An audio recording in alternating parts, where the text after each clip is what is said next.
नमस्कार, स्वागत है आपका संसद टीवी पर। मैं हूं मनोज वर्मा और आप देख रहे हैं हमारा खास कार्यक्रम मुद्दा आपका। आज हम बात करेंगे राज्यसभा के सांसद पद की शपथ की।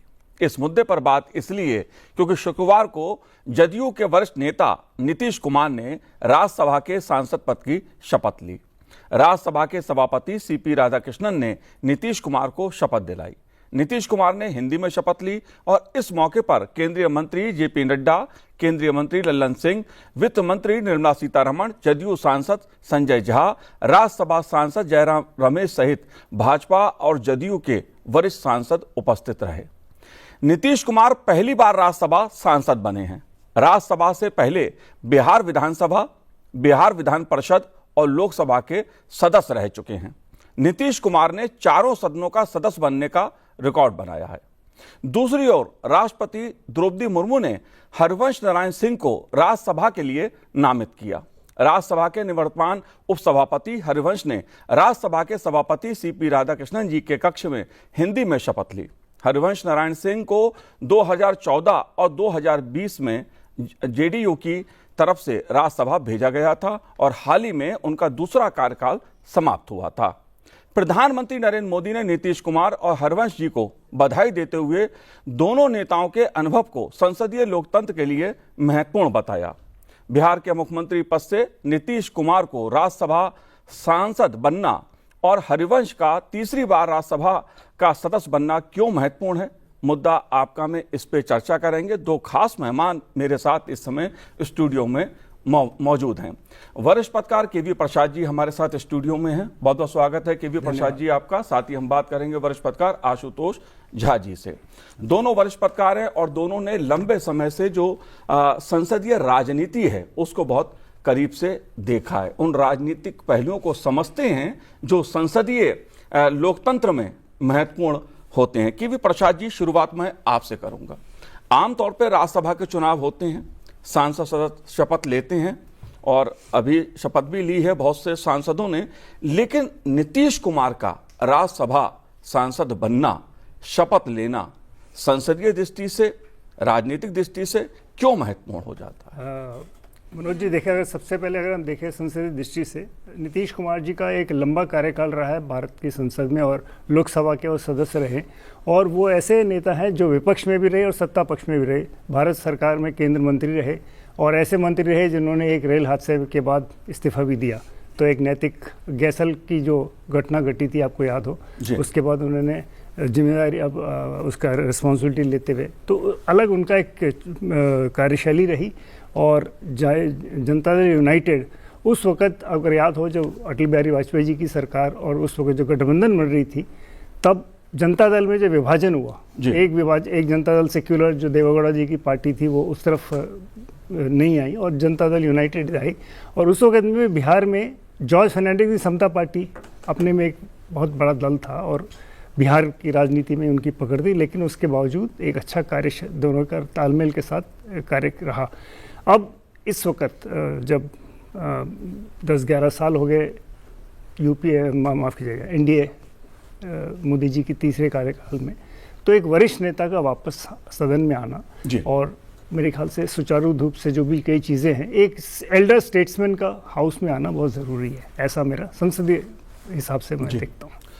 आशुतोष जी, आपको कैसे लग रहा है ये जो बदलाव है? एक तरह से नीतीश कुमार जी की इच्छा थी कि वो राज्यसभा के सदस्य बने।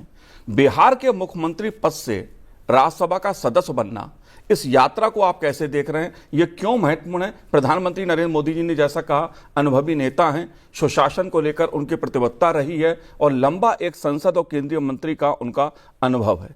क्या संदेश है इसका? देखिए, मुझे लगता है कि ये एक जो साइकिल कंप्लीट करने वाली बात होती है ना, नीतीश कुमार जी तब बिहार के मुख्यमंत्री बने थे जब यहाँ एनडीए की सरकार थे। मतलब पहली बार उनको उसी समय में भेजा गया था। वाजपेयी जी की सरकार में वो मंत्री थे और फिर तब उनको भेजा गया था। पहली बार में बहुत छोटा था क्योंकि चीज़ें बदली, फिर दोबारा चुनाव हुआ तो एक राजग को पूर्ण बहुमत मिला और उसमें सरकार बनी और 20 साल तक लगातार वो नीतीश कुमार, जो कि उस समय भी जदयू के शीर्ष नेताओं में एक थे। उस समय शुरुआत में थोड़े दिनों तक चूँकि जॉर्ज फर्नांडिस साहब भी थे, लेकिन बाद में अकेले शीर्ष नेता जो थे जदयू के वो थे नीतीश कुमार जी। वो नीतीश कुमार जी लंबे समय तक उस बिहार में रहे और एनडीए के साथ बीच में कुछ कुछ राजनीतिक चीज़ें बदलाव होती रही।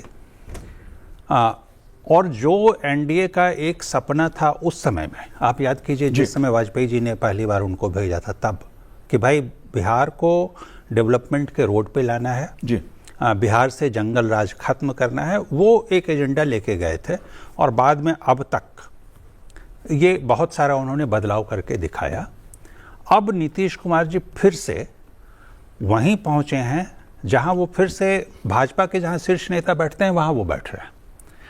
अब वो नीतीश कुमार एक किसी क्षेत्र में किसी राज्य में नहीं बैठ करके भाजपा के शीर्ष नेताओं के साथ ही बैठ के, ये एक कोऑर्डिनेशन का एक नेक्स्ट लेवल है जी। मुझे लगता है एक साइकिल कंप्लीट किया है उन्होंने जी। केवी प्रसाद जी, क्या इसको इस तरह से भी समझ सकते हैं कि अगर देखा जाए बिहार को, तो गठबंधन राजनीति के लिहाज से नीतीश कुमार जी और बीजेपी का जो साथ रहा है वो एक लंबा साथ रहा है। बिहार में बात कहूं, नीतीश कुमार जी केंद्र में भी, चाहे वाजपेयी जी की सरकार रही हो, पूर्व प्रधानमंत्री अटल बिहारी वाजपेयी जी की सरकार रही हो, या प्रधानमंत्री नरेंद्र मोदी जी के साथ उनके समीकरण हो, गठबंधन राजनीति की दृष्टि से भी नीतीश कुमार और प्रधानमंत्री नरेंद्र मोदी का साथ लंबे समय से चल रहा है। क्या एक बहुत बड़ी वजह यह भी देखते हैं आप राष्ट्रीय स्तर पर, अगर हम बात करें जो संसदीय राजनीति की जब हम बात करते हैं? जी, एक तो जो आपने बात कही, नीतीश जी का लंबा कार्यकाल रहा, मतलब छात्र उनके अगर राजनीति देखें तो छात्रों के समय से वो सक्रिय रहे और बहुत उतार चढ़ाव देखे उन्होंने राजनीतिक उसमें। और जनता दल यूनाइटेड के वे उस वक्त थे जब उनके यहाँ एक और कद्दावर नेता थे जिनका नाम था स्वर्गीय शरद यादव जी, और उस वक्त उनके साथ काम करते। लेकिन हाँ, शरद यादव का कार्यक्षेत्र ये कर्मभूमि कहिए वो बिहार नहीं रहा, लेकिन एक उनका वहाँ योगदान रहा, क्योंकि ये सब जेपी आंदोलन के से निकल के आए हैं और इनका काफ़ी कुछ कामकाज रहा। एक चीज़ कहूँगा नीतीश जी के साथ रही है कि वो अपनी बातों में स्पष्ट रहें हमेशा जी, और कई मुद्दों पे अगर उनकी विचार अलग रही हो भारतीय जनता पार्टी के साथ, वो उसको बताने में उन्होंने कभी हिचकिचाहट नहीं की। मतलब राजनीतिक दृष्टि से अलग अलग, चूँकि पार्टियाँ अलग हैं तो विचारधारा में कोई ना कोई चीज़ आती है, वो हमेशा इस बात को कहते आए हैं।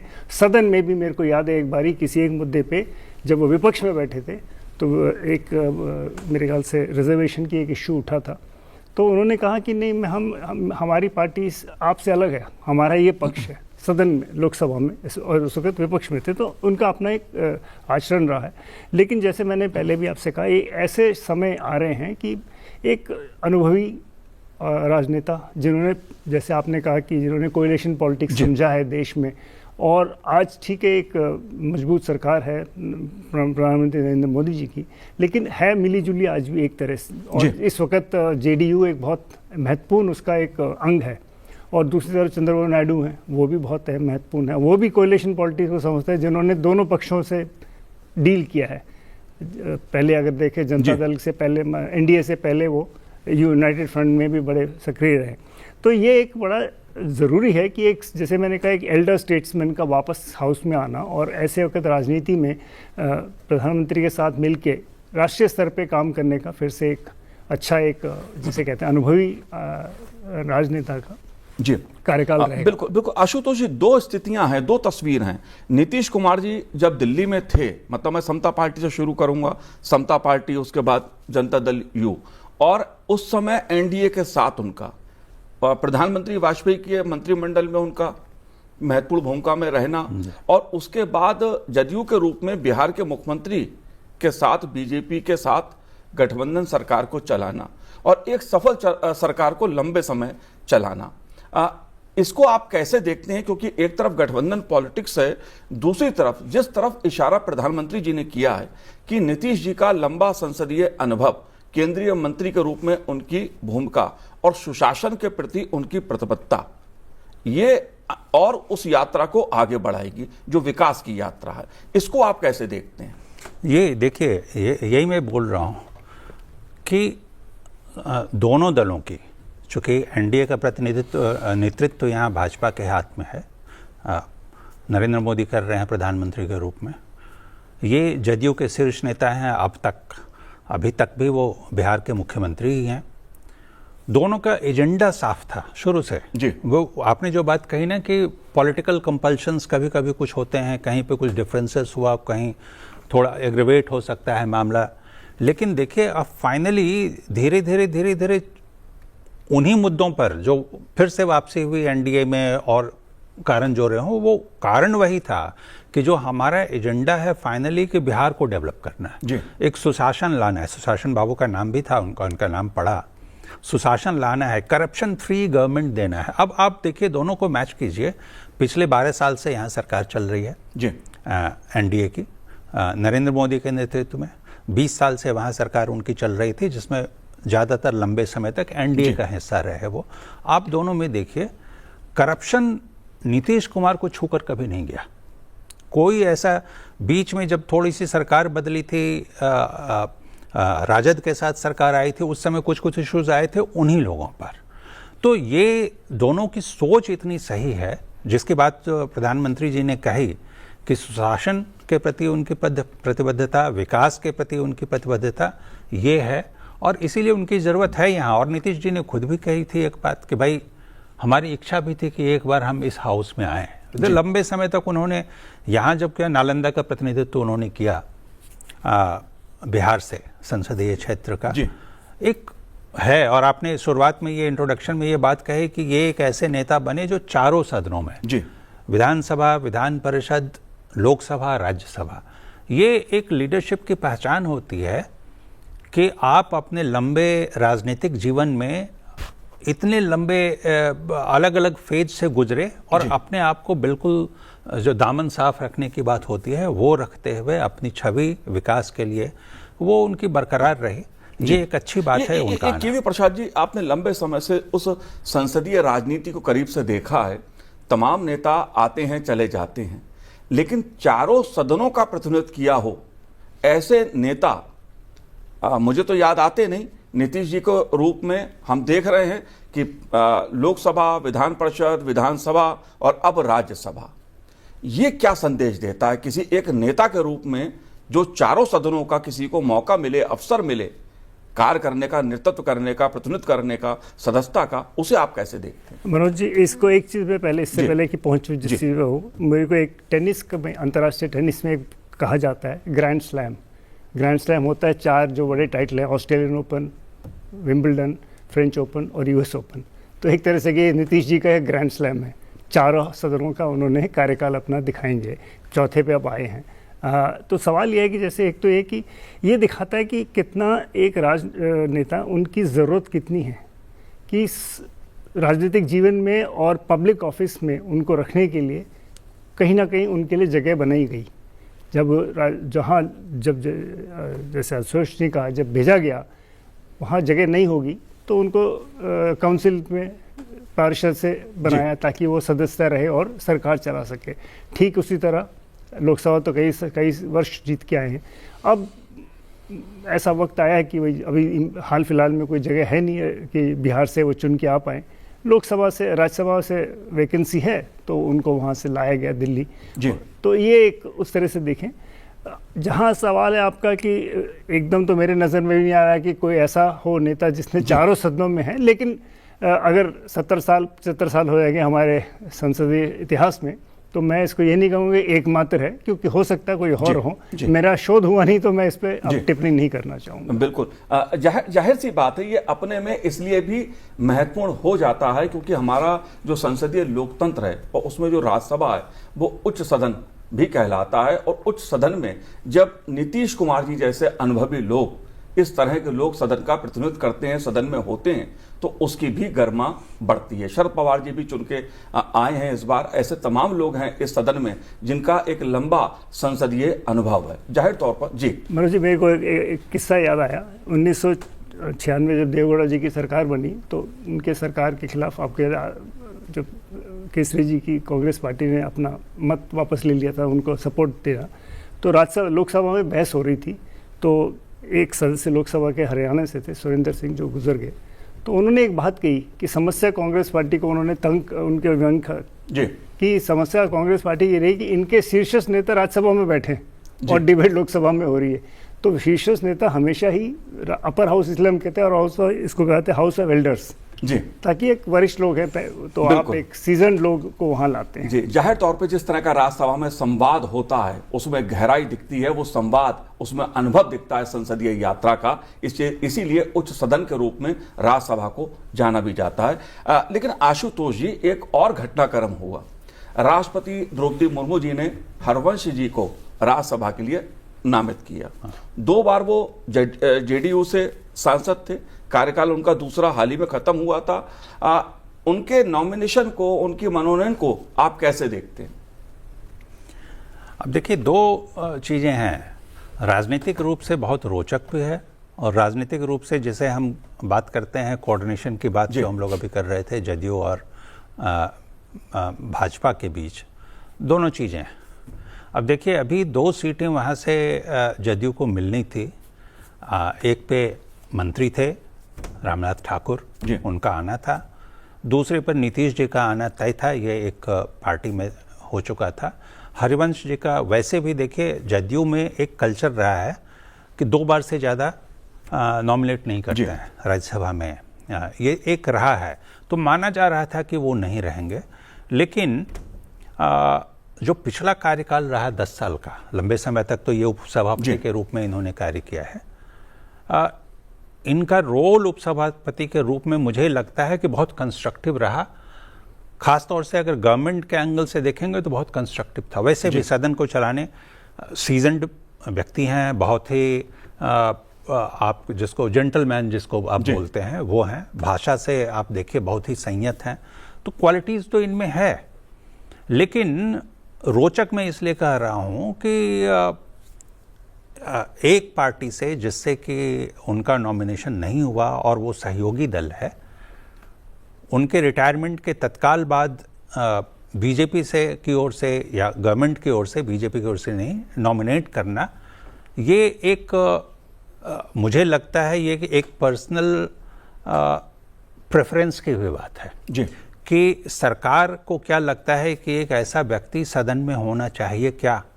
क्या सिर्फ इसलिए उन्हें यहाँ से मुक्त कर देना चाहिए कि वैकेंसी ऐसे नहीं बन पा रही है किसी दल से। तो ये एक प्रेफरेंस की बात है, मुझे लगता है, जिसमें गवर्नमेंट का प्रेफरेंस ज़्यादा दिखता है जी। लेकिन कोऑर्डिनेशन भी है, कह सकते हैं। बिल्कुल। प्रसाद जी, अगर प्रधानमंत्री जी ने जिस बधाई दी है हरवंश जी को, और बधाई में प्रधानमंत्री नरेंद्र मोदी जी ने कहा है कि हरवंश जी ने अपने गहन विचारों और अंतर्दृष्टि से सदन की कार्रवाई को समृद्ध किया है। जाहिर तौर पे हम लोग देख रहे हैं पिछले 10 सालों से कि किस तरह से उपसभापति के रूप में संचालन किया है हरिवंश जी ने, और न केवल संचालन किया है, सदन के बाहर भी, चाहे बात राष्ट्र में हो, संसदीय मंचों की बात हो, या अंतर्राष्ट्रीय स्तर पर हो, तो जो संसदीय लोकतंत्र है उसको एक प्रकार से राष्ट्रीय और अंतर्राष्ट्रीय स्तर पर रखने का काम भी, उन मूल्यों को, क्योंकि भारत लोकतंत्र की जननी है, उसको उस तरह से दो चार कराने का काम भी हरवंश जी ने किया। उनकी यात्रा को आप कैसे देखते हैं? जी, एक तो मैं थोड़ा पक्ष लूंगा इसलिए कि वो पत्रकार रहे हैं और इस बात को प्रधानमंत्री नरेंद्र मोदी जी ने भी कहा है जी, और उनके हमारे ताल्लुकात पत्रकारों के तौर पहले और राजनेता के तौर रहे हैं अलग से, लेकिन उस सब को अलग भी रखें। लेकिन उनका जो कार्यकाल जो अब तक रहा, शुरू के 1-2 साल छोड़ दिए जब वो सांसद ही रहे, बाद में जब से वो डिप्टी चेयरमैन बने, उपसभापति, तब से उनका आचरण, एक तो कोशिश उनकी हमेशा रही है कि सारे सदन में मिल के चलाएं। वो एक बहुत मेहनत का काम होता है, कोई सामान्य नहीं है, क्योंकि आपको सदन में तरह तरह के स्वर उठते हैं, तरह तरह की खींचतान होती है, विपक्ष सत्ता पक्ष के बीच में नोक-झोंक चलती है, और इन सब के बीच में जो सदन का सुचारू रूप से चलाने के लिए जो आचरण चाहिए वो उनमें दिखा हमेशा, और वो दृढ़ निश्चय दिखा कि सदन चलना है और नियमों के अनुसार चलना है। कोशिश हो रही है, एक आध बार कोई ऐसी बात रही होगी कि ने उनके खिलाफ जो मुद्दे भी उठाए हैं, ऐसा नहीं है, बट एक संसदीय प्रणाली में ये बिल्कुल माना जाता है कि ठीक है। तो वो एक इनके लिए एक बहुत अच्छी बात है कि जैसे कोशिश की उन्होंने सामान्य तरीके से सदन चलता रहे, और ख़ासकर ऐसे वक्त जैसे हम सब जानते हैं कि जैसे छोटी छोटी बातों को लेकर विवाद उठता है, रूल्स को लेकर कैसे विवाद उठते हैं, तो उसमें उनको सदन की गरिमा बना रखना वो एक बहुत बड़ी बात है। और आप देखिए पिछले एक पिछला सत्र लोकसभा डिस्टर्ब होता रहा, राज्यसभा चलता रहा, तो उसमें अध्यक्ष या चेयरमैन सीपी राधाकृष्णन साहब का और इनका दोनों का योगदान रहा, क्योंकि एक तरह से होमवर्क किया कि सदन के सारे लोगों के साथ मिल बैठ के इनफॉर्मल चर्चाएं करते रहे, ताकि सुचारू ढंग से जब भी चलाना हो तो वो चलता, वो दिखा। ये एक बहुत बड़ा कारण है, और शायद ये कारण है कि जैसे सरकार की तरफ से राष्ट्रपति तो करती है, लेकिन रिकमेंडेशन तो सरकार ही भेजती है जो नाम जाएंगे। तो इनका उस तरह से देखना कि जो सरकार का कॉन्फिडेंस है कि भाई एक सीजन आदमी को हम खो नहीं सकते इस समय पे। बिल्कुल। आशुतोष जी, पत्रकारिता की बात की जाए या सार्वजनिक जीवन की बात की जाए तो हरवंश जी का एक लंबा अनुभव रहा है उनका। पूर्व प्रधानमंत्री चंद्रशेखर जी के भी सहयोगी रहे, निकट रहकर भी उन्होंने काम किया। लेकिन पिछले 10 सालों में कई मौके ऐसे भी आए सदन में जब सदन को चलाना, महत्वपूर्ण बिलों को पारित करवाना और सदन में संवाद हो, चर्चा हो, इन मुद्दों पर फोकस करना, जोर देना, हरिवंश जी की इस भूमिका को भी याद किया जाता है। आप कैसे देखते हैं? नहीं, बिल्कुल सही। अभी तो इन्होंने इसका जिक्र किया कि ऐसे कई मौके आए, और आप वैसे याद कीजिए तो पिछले 10 साल में तो अक्सर किसी न किसी मुद्दे पर विपक्ष की ओर से झड़प की कोशिश होती ही है। मतलब पिछले 10 सालों में हमने बहुत ही उग्र रूप देखा है राज्यसभा का, जो कि राज्यसभा में बहुत अनयूजुअल था कि ऐसा कभी नहीं होता था कि मेज पे चढ़ना। ऐसे में कई महत्वपूर्ण विधेयक पारित करवाना। अब उसमें ये बात सही है, देखिए दोनों चीज़ें होती हैं।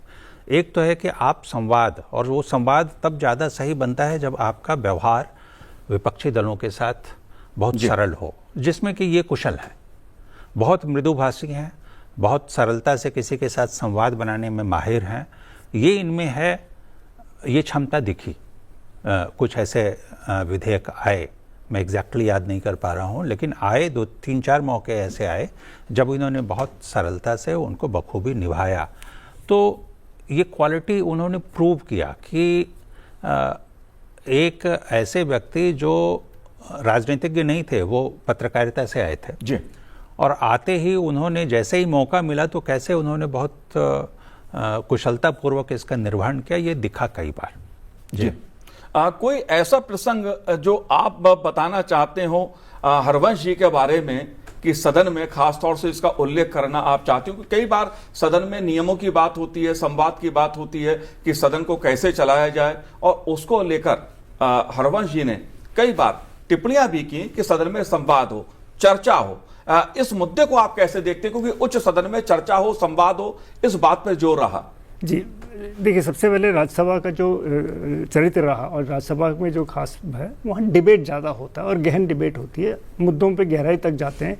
क्योंकि जिसे कहते हैं कि भाई हाउस ऑफ एल्डर्स है, वहाँ काफ़ी अलग अलग क्षेत्रों से नामी जानी लोग आते हैं जिनकी अपने क्षेत्र में बहुत कार्य रह चुका है और वो योगदान दे रहे हैं। तो उस तरह से ऐसे में एक चीज़ जो डिप्टी चेयरमैन या उपसभापति के सामने समस्या, या उनके सामने जो एक पाबंदी अगर आप कहिए, कि जब फैसला हो जाता है सभापति की तौर से तो उनका काम होता है उस पर चलना, वो व्यक्तिगत तौर पे। तो ऐसे में, और उस वक़्त विपक्ष हो सकता है उस चीज़ को नागवारा करे और नहीं मानते कई चीज़ों के, तो उस वक़्त संवाद बनाना बहुत ज़रूरी है जी।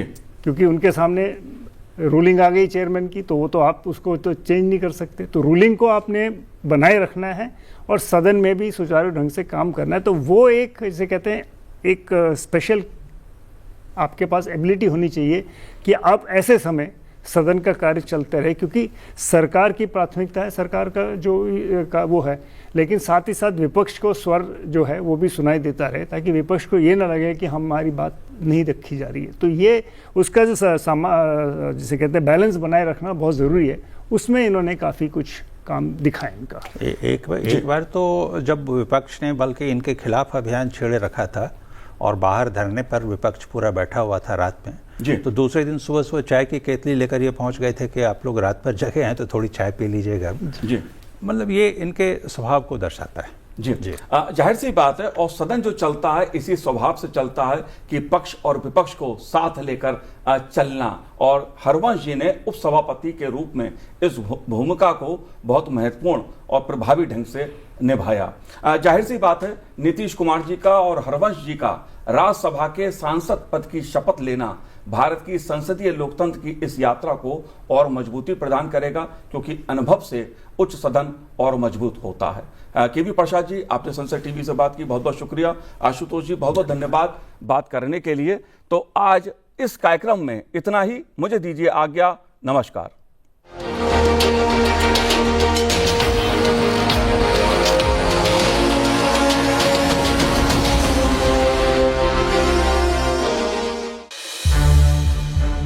संसद टीवी के और भी प्रोग्राम्स देखने के लिए सब्सक्राइब करें हमारा YouTube चैनल और हाँ, इन्हें लाइक और शेयर करना ना भूलें।